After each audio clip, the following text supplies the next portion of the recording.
Hello everyone and welcome back to Apple Gaming SE. This is news and opinions for March 31st through April 6th, 2024. An update on subs for the channel. I am down one sub to 189, so I would say I've been pretty flat on new subscribers lately. I'm wondering if that's just because I've been busy the last few weeks. I haven't been haven't had the ability to put as much into the channel as I might normally. I've tried to make it a habit to make a lot of performance videos on the side to go along with the streaming content, but I'm wondering if my lack of doing so the last few weeks has kind of affected things a little bit. So I might reassess that.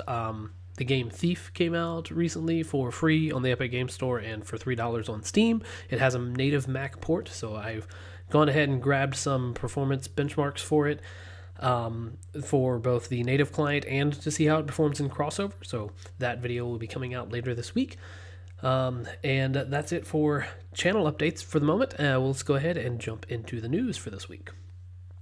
First news, big news, is that game emulators will be allowed on iOS.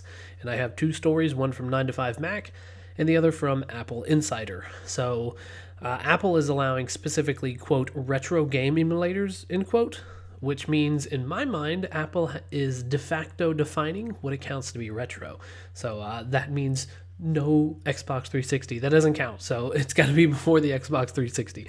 I would say before the original Xbox and PS2 and GameCube era personally, but I realize it's subjective. Hopefully we'll get up through the N64 era in terms of retro game emulation, but time will tell. And we'll have to see how it comes out. There's a lot of CYA language in here for Apple when it comes to emulators, putting the responsibility on the developer of the emulator app. I'll be interested to see how Apple defends itself if Nintendo tries to sue, since they are pretty sue-happy when it comes to their intellectual property. And I can't think of a good reason, I should say. I can't think of a good reason why Nintendo would sue Apple, but if they did, I would really like to see if they had the guts to try. I don't think Apple's going to back down from that challenge if they do, but we also know that Nintendo is pretty litigious, so they will probably go after anybody they feel is encroaching on their intellectual property. So it's like any minor offense, Nintendo will go after them. So time will tell. I'm just happy to have some more games coming to iOS, and we don't have to use hacky methods to get emulators on there, or these apps that claim to be one thing and then have a secret emulator built into them, kind of deal. So anyway, gonna be cool here. Hopefully, later this year as we get some more emulators onto the phones. Next topic is regarding the Presto system that is coming to Apple stores and the how it's more sophisticated than it first appeared. Both of these stories come from 9to5Mac. One is a follow-up to the other.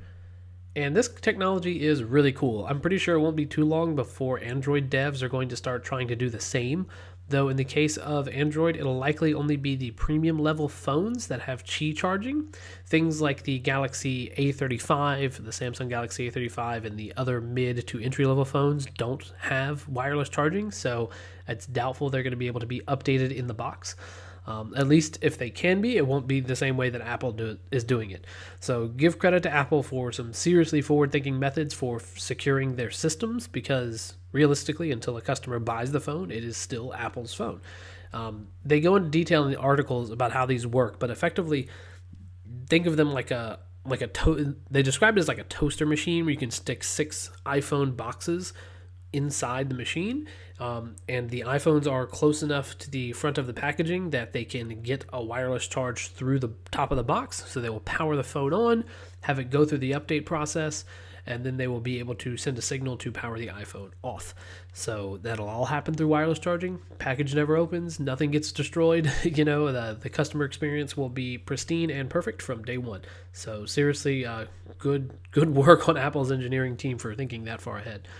Another side effect of this, as I thought about it, though, will be that if an exploit is found on an older version of iOS and you still manage to buy a phone with that exploitable software, the price you could resell that phone for on eBay or similar websites will be astronomical. So not only are you getting a device that is still going to be hypothetically exploitable, you managed to also get it before Apple patched it. That's it's like a double win. So kind of as a case in point to this, 9to5Mac also had a separate article named "Here's How Much Zero-Day Hacks for iPhone, iMessage, and More Are Worth."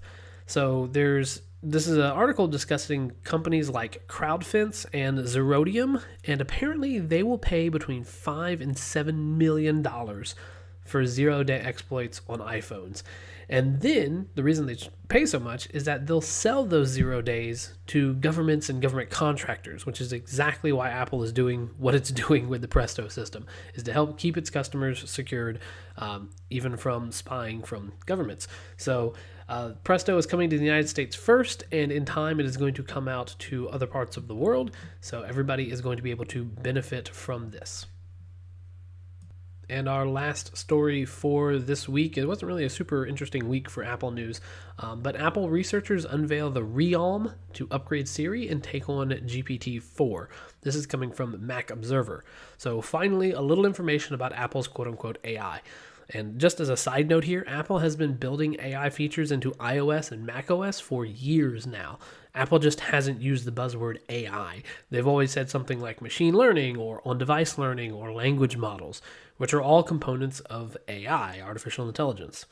They've just been collectivized into that single term of AI now.